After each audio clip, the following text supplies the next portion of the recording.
addiction's a bit of a blind spot for me, sort of oddly, because I sometimes think I'm clever, but then sometimes it's revealed to me that I'm not because my behaviour is so dumb, you know. But like, so with sex, it's interesting because I feel like, well, I'm an adult, I'm attracted to adults, in my case of the opposite sex, adult human females, it's all pretty vanilla and innocuous. Yeah. And like when I first got famous, it was like, I felt like I was addressing the previous circumstance of not feeling good enough, not feeling attractive, trying to address that. It was so exciting and felt kind of validating, and of course sex is fun anyway, I mean that's the point of it, and so it does take a while. The only time, I suppose, you know, using the model that I've just said, you're doing it, it becomes problematic, you can't stop it. Well, it becomes problematic when you think, oh, I might like to be in a relationship with one person now, and you try, and then you sort of can't, because one, I think people that have a lot of sex with strangers often find intimacy with one person challenging. That's certainly true in my case. Is it because you're spreading it out thin instead of going deep? Yeah, that's a really simple way to put it. I think it is that, and I think that like intimacy with a stranger, for most people I know that have had issues around sex, intimacy with a stranger is kind of lovely. You don't know them, and then you have that sudden excitement of sex, and you're kind of connected to them in that context, and it's not with, you know, I used to joke about it, I used to say it's because like I can have sex with a stranger because I'm not thinking about any other information in that person's life. I'm not thinking, oh no, her brother's got diabetes, oh she might be worried about this, what if that happened? No, they only exist in that context. In a way there's something spiritual about it. You're in the moment, there's no judgment, the connection is very pure, the type of stuff that I was into at least. And then, but like after a while, I think that means that when you do know somebody, it seems almost absurd to sort of be intimate with them, and the kind of physical proximity and the frequency of sex. I've had to learn, like, you know, like a lot of people my age, and God knows what it's like if you're younger, pornography is what I learned sex from. I didn't know one taught me, alright, this is what it is to be a man, and if you're into women, this is what women are like, or if you're into men, this is what men are like, and this is how we treat each other, and this is what it should feel like, and this is how to be loving. It was just like, yeah, I'll look at these magazines, look at these videos, and it was about, I don't know, you know what pornography is, so it's not a very good template, really. That problem must be so much worse now, and I think about this probably more than I need to, but when you and I were kids, you had to find a kid who had the magazines, and you might have been the kid who had the magazines. I had a neighbor who had those, and then maybe when I was 14 or something, or 12, one guy had a tape that he had stolen from his uncle or something like that. Yeah. But nobody, and you had to wait, and your mom's not home, and you know she's going to be gone for 2 hours, and your buddy comes over, and he's ready to, you know, there's a lookout and everything. Now, your kid could be in the back seat of the car with you while you're driving, and he could be on Pornhub, and you would have no idea. It's unbelievable. Yeah. The same is kind of true with drugs. You can now, like, you know, with like what's called spice in my country, those ever-evolving sort of smokable drugs. Like, you know, bath salts, I think we call them. Bath salts, that's right, in your country. You can just, like, you know, you can buy them online. Your kid could be using drugs. So, like, the way that we treat addiction has got to change, because addiction is changing. Because, like you say, your kid could be in the back of your car looking at Pornhub or ordering online drugs, and unless they have access to a way of addressing that and the feelings that are motivating them towards that. Because, yeah, my experience with porn was similar, but looking back, I recognised I was just trying to make myself feel better. Of course, it's natural when your sexuality is awakening, you're looking to express it. Yeah. But is it the correct way to be looking at images again and again? You're starting off on the path of your sexuality, regarding the people that you'll be having sex with as an object. Yeah. That's the beginning of objectification is happening right there. So, for me, I was doing it a lot to make myself feel better as well. I was like, this makes me feel good, it's a distraction, I'm not in myself when I'm doing this. And you're right, it's terrifying, the idea of the access to pornography that kids will have now.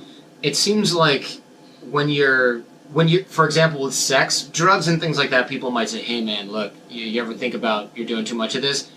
Guys don't get that with sex, right? Your friends never go, look man, you're having too much sex, we need to tone it down. People are going, you're my hero. Yeah, that's right. And I noticed that a lot of how I would relate to men was about, like, I felt powerful among men because other men knew that I would sleep with a lot of women. Now, what I have since learned is that a necessary component of that was that I was not respecting what it was like for the people I was having sex with, even though of course they were people that were I mean, what's so amazing about being famous is people that are willing and excited and up for it, and there's a constant flow, and it's sort of unbelievable in one respect. It sounds pretty good right now. It does sound good when I'm saying it again. But the problem is, of course, that now I know, now that I'm awakened, that one moment at a time, that these are human beings, and once you realise, oh, they're probably doing that for they've got their own motivation, because they're not going to feel any better for having sex with a famous person, except for the brief moment of orgasm, which I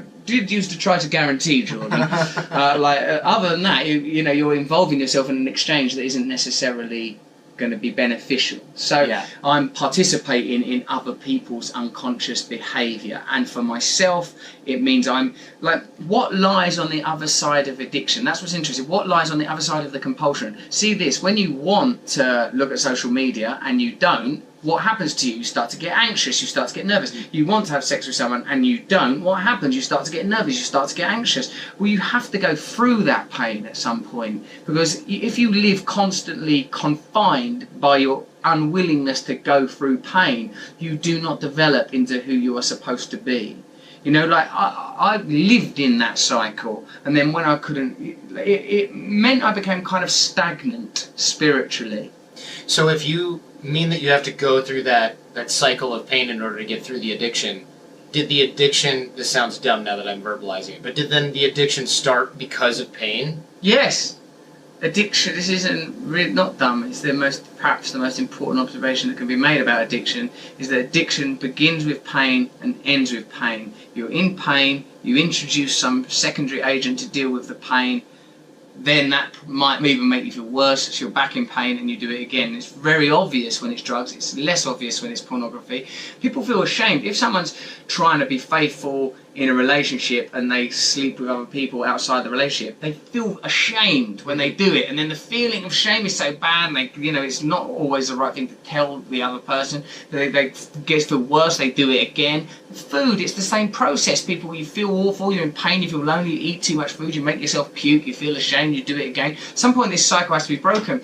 This is one of the things I found myself saying, and I think it's pretty true, Jordan, that we don't choose between having a program and not having a program. We choose between a conscious program and an unconscious program. We're working a program. I've got a program already. My program is, I want drugs, I want sex, I want people to like me, I want money, I want prestige. And if I don't intervene with that, like a sort of a waterfall, it just rushes away. So this program makes me awaken. Right? One, there's a problem, whether it's drugs, sex, porn, food, relationships, whatever.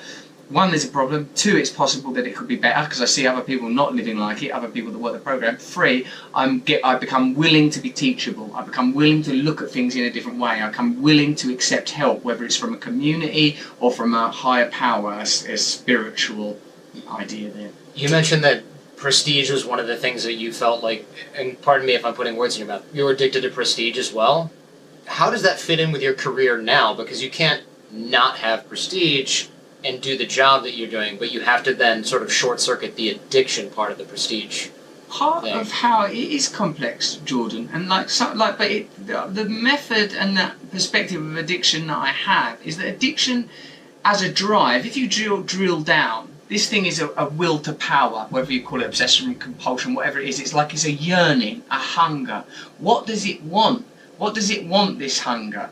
Now, once I'm awakened, I can watch it a little bit more, do you see? So it doesn't mean, for me, I'm not going to become a yogi or a monk or someone that lives in a cave and meditates all day. That's not, I don't think, my path. I'm going to be involved with the material world. I have a wife, I have a baby, I've got bees, damn it. Yeah, you got bees. There's no going back now. You can't abandon the bees. You can't unbee yourself. No. Yeah, but you're... What it changes is that I notice, when I'm doing this podcast right now in this moment, I'm thinking, I hope this goes well. I hope this will be the best one of the podcasts that Jordan has ever done. So far, so good. And it will get the best figures. And now when I see myself thinking that, I just sort of go, that's just that habit you have in your mind. Don't take it too seriously. Your thoughts become the first layer of the outside world. Your cognitive activity, your thoughts, no longer define you. You start to recognise it as just a pattern in your mind. Oh, I always think stuff like that. Don't worry about it too much. And I go, oh no, I'm so shallow. I want everyone to love me. I just go, oh yeah, that's just a habit you picked up somewhere. That you aren't. I had tried to be the experiencer, the consciousness that watches those patterns. And when you have undergone this program, that perspective becomes easier to access. It is by no means permanent. That's why you get people that get to the top of the mountain, priests, yogis, swamis, and then you find out they're all having sex with the people in their communes. You're like, oh, Yeah. right, okay, I trusted you. It happens not just in Christian culture, it happens in, like, you know, sort of in far out places where Sure. Western people like me really think, oh no, they've got the answer, they're in robes with shaved heads, and you find out they're doing the same thing. Unless you stay moment to moment vigilant about your patterns, they will reassert.